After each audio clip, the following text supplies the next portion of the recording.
새 날과 생명과 호흡을 주신 하나님 앞에 감사와 영광을 돌려드리면서 오늘 또 날마다 기찬 묵행 시작합니다.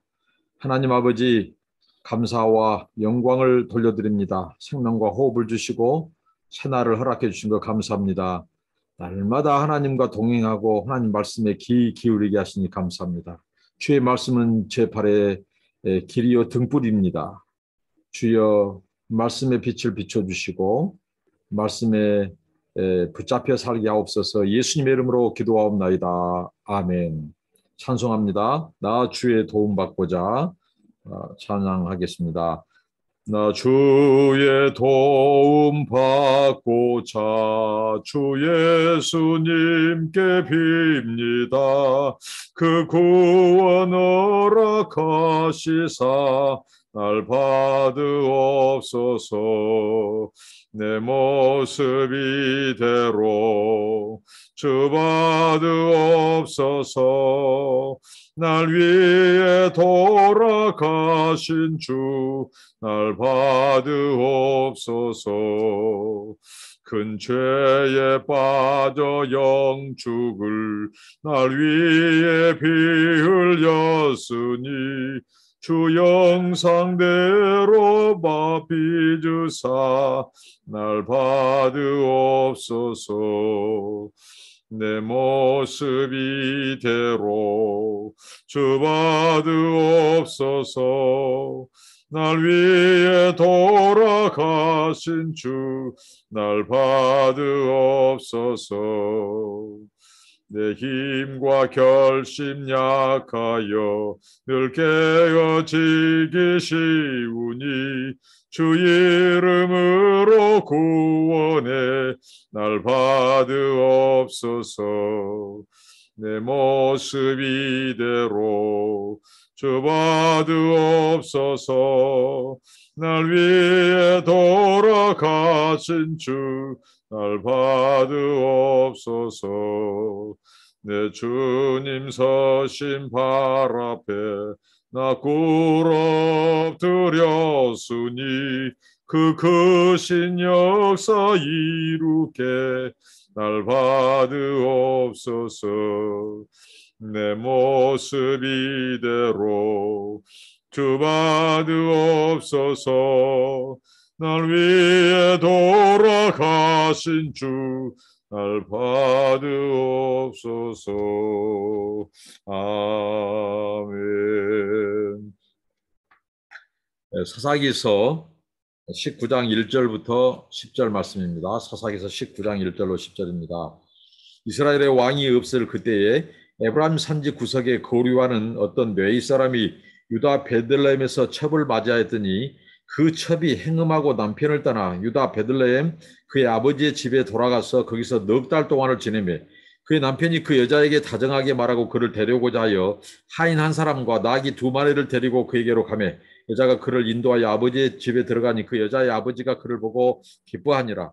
그의 장인 곧 그 여자의 아버지가 그를 머물게 하며 그가 3일 동안 그와 함께 머물며 먹고 마시며 거기서 유숙하다가 넷째 날 아침에 일찍이 일어나 떠나고자 하며 그 여자의 아버지가 그의 사위에게 이르되 떡을 조금 먹고 그대의 기력을 돋운 후에 그대의 길을 가라 하니라. 두 사람이 앉아서 함께 먹고 마시며 그 여자의 아버지가 그 사람에게 이르되 청하노니 이 밤을 여기서 유숙하여 그대의 마음을 즐겁게 하라. 그 사람이 일어나서 가고자 하되 그의 장인의 간청으로 거기서 다시 유숙하더니 다섯째 날 아침에 일찍 일어나 떠나고자 하며 그 여자의 아버지가 이르되 청하노니 그대의 기력을 돋우고 해가 기울도록 머물라 하므로 두 사람이 함께 먹고 그 사람이 첩과 하인과 더불어 일어나 떠나고자 하며 그의 장인 곧 그 여자의 아버지가 그에게 이르되 보라 이제 날이 저물어가니 청하건대 이 밤도 유숙하라. 보라 해가 기울느니라. 그대는 여기서 유숙하여 그대의 마음을 즐겁게 하고 내일 일찍이 그대의 길을 가서 그대의 집으로 돌아가라 하시니 그 사람이 다시 밤을 지내고자 하지 아니하여 일어나서 떠나 여부스 맞은편에 이르렀으니 여부스는 곧 예루살렘이라. 안장 지운 나귀 2마리와 첩이 그와 함께 하였더라. 이렇게 나옵니다. 오늘 한 네이 사람 그리고 그 첩 그리고 그 장인 이야기가 나옵니다. 이 사람들의 이름이 밝혀지지 않고 있습니다. 하나님께서는 성경에 보면 이름을 밝히지 않을 때는 그 말씀의 적용을 하나님께서는 모든 사람, 당시에 어떻게 보면 이 네이 사람, 그다음에 첩, 그다음에 여기에 나온 그 장인, 이 사람들은 그 당시의 사람들을 포괄적으로 어떻게 보면 대변해주는, 이입시켜주는 그런 그 하나의 사사기 저자의 의도가 있다고 보여집니다. 오늘 네이 사람이 등장한데요. 바로 이 네이 사람은 이 제사장의 후손 아닙니까? 하나님의 이 성소에서 제사장의 직무를 다해야 될 그 네이 사람. 근데 오늘 역시 또 이스라엘 왕이 없으므로 왕이 없을 그때라고 말합니다.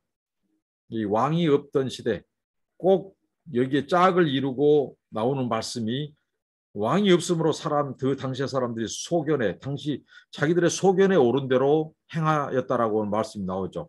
그것은 곧 소견에 오른 대로 행했다는 말은 하나님의 말씀의 기준, 율법의 기준을 내팽개쳐 버리고 이 성경적인 세계관 또 이 하나님의 가치관 이런 것들을 따르지 않고 자기 소견에 오른 대로 행한, 그러니까 무법천지 같은, 그것은 곧 무엇을 말하겠습니까? 신앙의 타락, 그다음에 윤리적인 타락, 이런 것들을 보여줍니다. 오늘 이 말씀도 마찬가지입니다. 오늘 우리로 하여금 이렇게 이상 의아하다 하는 것이 네이 사람이 베들레헴에서 첩을 맞이하였다 이렇게 말합니다. 이 혼인 규례죠. 잘못된 규례죠. 이 네이 사람이 첩을 두다니요. 이것은 하나님의 이 결혼 규례를 유발한 것입니다. 거룩을 깨는 것이죠. 이것은 당시의 사람들이 악의 소견대로 옳은 그 행동 중에 하나가 뭐냐면 이 제사장도 하나님의 결혼 규례를 유발할 정도로 타락했다는 것입니다. 그러니까 소견에 오른 대로 하나님의 말씀을 내팽개치고 당시의 시대 사람들이 마음대로 혼인하고 또 혼인뿐만 아니라 이런 이 가정생활뿐만 아니라 사회의 그런 계약이라든가 여러 형태들이 뒤틀리고 왜곡되고 자기들 마음대로 쾌락이 기준이고 향락이 기준이고 그랬던 것을 우리는 살펴볼 수 있습니다. 그만큼 그 시대에 신앙적이고 윤리적이고 도덕적인 타락까지도 있었다는 것이죠. 제사장이 이럴진데. 그리고 말이죠. 이 제사장이 첩을 두었다는 것도 문제가 되지만 그 첩이 어떻게 했습니까? 오늘 2절에 보니까 행음했다는 거죠. 다른 남자와 어떻게 보면 성적인 관계를 갖고 불륜을 저질렀다는 거죠. 그러면 신명기 말씀에는 이 불륜을 저지른 여인을 엄히 다루고 있고 그 여인을 이 속죄와 뭐 하나님의 이런 말씀의 그런 과정 이런 부분에 조치 없이 그리고 심지어는 하나님께서 현장에서 간음한 자들은 돌로 치라고 할 정도로 엄히 다루는 문제입니다. 그런데 그 여인을 다시 데려오기 위해서 그 첩, 네이 사람이 자기 첩, 행음한 그 첩, 그 여인을 데리러 그 친정집에 갑니다. 넉 달 동안 거기에 돌아오지 않고 그 기간 동안에 행음하게 되는 이런 내용인데요. 근데 이 사람이 거기 갔어요. 갔는데 이제 장인이 이 사람을 들이고 3일 정도, 3일 정도 거기서 머무르고 묵고 이제 돌아올 계획을 하는 거죠. 그런데 4일째 되는 날 더 여기서 쉬고 가라고. 그러면서 음식을 푸짐하게 준비해서 환대를 해요. 접대를 해요. 그러니까 당시에 접대했던 그 고대 근동의 풍습을 넘어서까지 지나치면서까지 과대하게 환대를 합니다. 자기 사이에게. 그래서 그 장인은 그걸 통해서 다른 사람들에게 자기의 그런 환대 이것을 과시하고 또 무엇입니까? 자기의 그런 이런 이 관대함 또 뭐 재력 이런 것들을 과시할 목적도 있었죠. 그리고 사이와의 관계를 좋게 하려고 하는 뭐 그런 의도도 있었겠죠. 그리고 또 자기 딸에 대해서 또 행여나 또 또 불안해서 그 딸을 좀 염려해서 더 두고자 한 그 아버지의 심정도 있겠고요. 그런데 이 아버지의 이 환대 자체가 굉장히 당시에 그런 시대 사람들의 그 일반적인 것도 어겼고 그것을 환대를 자기의 이기적인 목적으로 이 사람 그 사이를 잡아둔 거죠. 근데 여기서 더 문제는 바로 네이 사람의 문제입니다.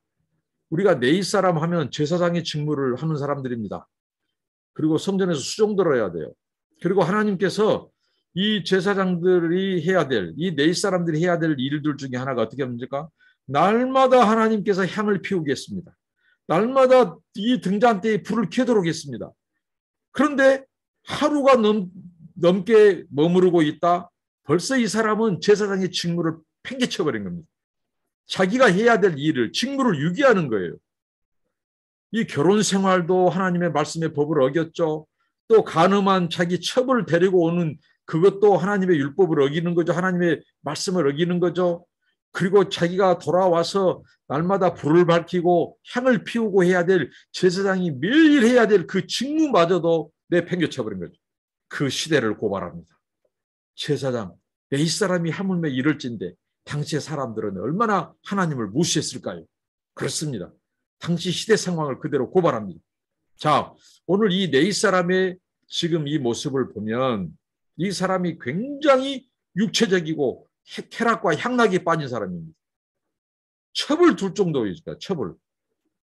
하나님의 이 창조 규례, 결혼 규례를 깨버린 것입니다. 첩을 두고. 그러니까 얼마나 이 사람이 성적인 쾌락을 추구했던 걸 알 수 있습니다. 육체적인 향락을 추구했어요. 그리고 장인 어르신이 3일이 넘는 4일, 5일째까지 계속해서 푸짐한 음식을 준비하고 더 먹고 더 놀고 쉬었다 가라 하는 그 말을 뿌리치고 일어나서 빨리 하루라도 빨리 가서 제사장의 직무로 복귀해야 돼요. 그런데 그 자리, 그 사람이 먹고 탐하는 것을 좋아하는 것입니다. 향락을 추구하는 것입니다. 그러니까 제사장의 그 직무에는 관심이 없어요. 자기 먹고 즐기고 놀고 그리고 쾌락 추구하고 정말 이 여인을 성적으로 즐기는 이런 데 제사장이 빠져서 관심이 있다는 거죠. 자, 이것은 무엇일까요? 당시에 얼마나 그 시대 제사장마저도 자기의 소견에 옳은 대로 행하던 시대였습니다. 하나님을 섬기는 것은 관심이 없어요. 오직 자기 육체적인 성적인 쾌락과 향락, 먹고 마시고 즐기는 데에만 관심이 있었다는 거죠. 그래서 그 자리를 박차하지 못합니다. 우리가 가서는 안 될 곳, 가지 말아야 됩니다. 그리고 더 이상 머물러서는 안 될 곳에서 머물러 있으면 안 됩니다. 빨리 돌이켜야 됩니다. 그런데 오늘 이 네이 사람의 모습은 정말 그 처가 가서는 안 됐습니다. 왜? 그 첩이 어떻게 했죠? 이 결혼도 지금 잘못된 결혼이지만 신앙적으로 윤리적으로 문제가 있고 타락한 이 모습이지만 행음했어요. 간음했어요. 그런 여인을 성경에서 데려오지 못하도록 했습니다. 율법에. 그런데 그것을 어기고 데리러 갔다는 것 자체가 바로 신앙의 타락, 윤리와 도덕의 타락과 붕괴를 말해줍니다. 가서는 안 될 그 음란한 여인을 데리러 오기 위해서 갔어요. 그리고 하루라도 빨리 직무로 복귀해야 됩니다. 네 사람의 본연의 직무로. 그래서 등잔에 불을 밝히고 이 등불이 꺼지지 않도록 해야 되고 향을 날마다 피워야 돼요. 조석으로. 그런데 그가 바로 그 쾌락과 향락에 빠진 거죠. 그 집에서 잤다는 말은 그 첩과 3일 자고 4일 자고 이제 5일째 이제 되어서 그날도 사이가 또 유혹합니다. 그 장인이 이제 오늘 또 하루 더 지나면 안 되냐. 그럼 오늘 가겠다고 하니까 그러면 해 넘어갈 때까지. 그래서 밤에 출발합니다. 이게 이제 비극의 이제 아주 불길한 예감이 드는 대목입니다. 빨리 떠날 때 떠나지 않고 빨리 돌이킬 때 돌이키지 않고 가서는 안 될 곳에 가고 머물러 있고 이럴 때 찾아오는 유기, 그 비극, 그것이 바로 하나님의 심판의 전조입니다. 이 네 사람이 바로 하나님의 말씀을 어기고 그 중심에 하나님 신앙을 버리고 자기 소견에 옳은 대로 행한 것에 대한 심판이 뭐겠어요? 그 여인이 그 제사장 네 사람을 버리고 다른 남자에게 행음한 것입니다. 그것이 우연히 일어났겠어요? 하나님이 그것을 심판으로 사용하는 거죠. 그리고 그 뒤에 끔찍한 일이 발생합니다. 자, 오늘 말씀을 통해서 우리가 알 것은 무엇입니까? 모든 문제의 시작은 바로 하나님을 떠난 것입니다. 하나님을 우습게 여기고 만우리 여기고 하나님의 말씀과 법도를 어기고 자기 소견대로 행하는 것입니다. 이게 바로 악인들의 실체고 그들의 정체입니다. 그들은 자기들의 목적을 위해서 하나님도 동원하고 이용합니다. 자, 오늘 이 제사장, 이 가정에 일어난 이야기, 제사장의 이 첩, 그리고 제사장의 장인, 여기에서 가서 처가를 방문해서 머무르고 3일도 아닌 이제 4일, 5일, 그리고 밤에 늦게 출발하고 이런 과정 속에서 그들이 단 한 번도 하나님을 불렀다. 하나님께 기도했다. 여행을 놓고 기도했다. 그리고 이 부분을 제사장이 벌써요. 자기 첩이 행음해서 떠났다. 다른 남자에게 갔다. 그러면요. 그것을 회개하라고 하는 사인으로 받아들였어요. 그건 하나님이 벌써 심판한 것으로 받아들였어요. 아, 내가 이 하나님의 말씀과 법도와 규례를 어긴 것에 대한 잘못된 결혼에 대한 하나님의 심판이구나 하고 그 자리에서 회개하고 안 갔어야 돼요. 더군다나 행음한 여인을 데리러 간 것. 특정 가중 범죄 처벌입니다. 이런 요즘 법률 용어로 말하면. 안 갔어야 돼요. 또 회개했어야 돼요. 돌이켰어야 돼요. 그리고 빨리 제사장의 직무로 유턴했어야 돼요. 그런데 거기서 쾌락을 추구한 거예요. 향락을 즐긴 거예요. 여인 자기 쳐보고 또 그 장인 집에서 그 3일을 또 장인이 하루 더 있다가라 그러니까 4일 그것을 즐기는 거죠. 즐기고 또 그 음식, 그 먹고 마신 것을 탐하고 그 제사장의 실상은 바로 그 시대 지금 이 앞에 미가라고 하는 한 가정의 타락도 보여주셨고 그 다음에 단지파라고 하는 그것이 더 확대돼서 이스라엘 이 지파 단지파 근데 그 단지파뿐만 아니라 오늘 이 네 사람 그리고 이 여인 장인 이런 형태는 그 시대 이스라엘 전 지파 전 사람들의 모습을 대별해서 오늘 말해주고 있다는 것입니다. 그러니까 얼마나 여기서 하나님이 안 나와요. 하나님이 안 보여요. 하나님이 침묵하신 자체가 엄중한 하나님의 당시 시대의 경고고 심판입니다. 하나님 무섭습니다. 침묵해버리고 하나님의 얼굴을 가려버려요. 하나님 당신을 숨겨버려요. 영광을 숨겨버려요. 그러니까 악인들이 낚인 것입니다. 그러니까 그 자체가 심판 아니겠습니까? 오늘날 사람들이요. 겁도 없이 하나님 두려워하지 않고 눈 하나 깜짝하지 않고 자기들이 죄를 짓고요. 아주 악한 일을 자행해 놓고요. 회개하지 않습니다. 그리고 거짓말을 눈 하나 깜짝하지 않고 거짓말합니다. 그리고 자기 측근 사람들을 만들고요. 추종 세력을 규합합니다. 그리고 정말 함께 못된 자기들의 단체의 조직의 목적을 깨하고 말이죠. 하나님의 그 진리, 거기에 진실, 의가 찾아볼 수 없어요. 그러면서도 회개하지 않습니다. 돌이키지 않습니다. 하나님이 침묵하시고 하나님의 얼굴을 가려버려요.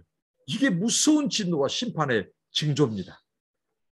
오히려 하나님이 버리지 않고 하나님 하면요. 하나님이 그때그때마다 개입해서 바로 채찍도 때리고 사람도 이 이방 군대를 몰고 와서 압제도 하고 그래요.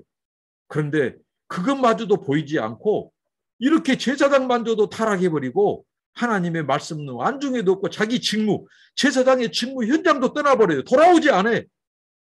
3일, 4일, 5일 돼도 안 돌아와요. 그러니 얼마나 그 시대가 영적으로 신앙적으로 타락해요. 제사장도 그런데 그 시대 사람들은 오죽하겠습니까? 가정, 사람들, 개인 다 그 시대가 암묵했던 시대가 바로 사사시대였다는 거죠. 오늘 이 교훈, 하나님의 얼굴을 가릴 때 하나님이 아주 나타나지 않고 침묵을 하시는 것은 아주 무서운, 아주 불길한 이 하나님의 심판과 이런 것의 사인이고 징조입니다. 돌이켜야 됩니다. 가서는 안 되고 가지 않아야 됩니다. 악인의 꾀를 쫓지 말고 죄인의 길에 서지 말아야 됩니다. 그리고 오만한 자리에 같이 오늘 이 누굽니까? 이 네이 사람 그 한 장인의 사이처럼 거기서 죽을 치고 먹고 마시고 응? 즐기고 그럴 때 유험이 도사리고 아주 무서운 진노와 심판이 임하고 있다고 하는 사실입니다. 자, 오늘 말씀 우리가 기억합시다. 자, 하나님은 침묵하는 중에도 회개할 기회를 주십니다. 지금 이 네이 사람에게도 수차례 회개할 기회를 줬지만 그는 돌이키지 않고 끝내 하나님의 말씀, 신앙, 하나님 다 무시하고 자기 제사장 직무도 팽개친 자입니다. 이것을 교훈 삼아서 오늘 우리가 악인의 꾀를 쫓지 말고 죄인의 길에 서지 말고 오만한 자리에 앉지 말고 머물러 있을 곳에 머물러 있지 말고 돌이킬 때 빨리 돌이키고 우리 원래 자리, 사명의 자리, 하나님의 진리, 거룩하고 순결한 신실한 제자와 신부의 자리로 돌아와야 합니다. 기도하겠습니다. 하나님 감사합니다. 오늘 말씀 기억하면서 순종하고 우리의 삶 속에서 마땅히 있어야 할 자리에 있고 가서는 안 될 곳, 서서는 안 될 곳, 앉아서는 안 될 곳 하지 않게 하시고 앉지 말게 하시고 서지 않게 하시고 돌이키게 하옵소서. 하나님을 두려워하게 하시고 하나님이 침묵하실 때 더 하나님 돌아보고 회개하고 아버지 하나님 우리의 자리로 돌아가게 하옵소서. 예수님의 이름으로 기도합니다. 아멘. 감사합니다. 축복합니다.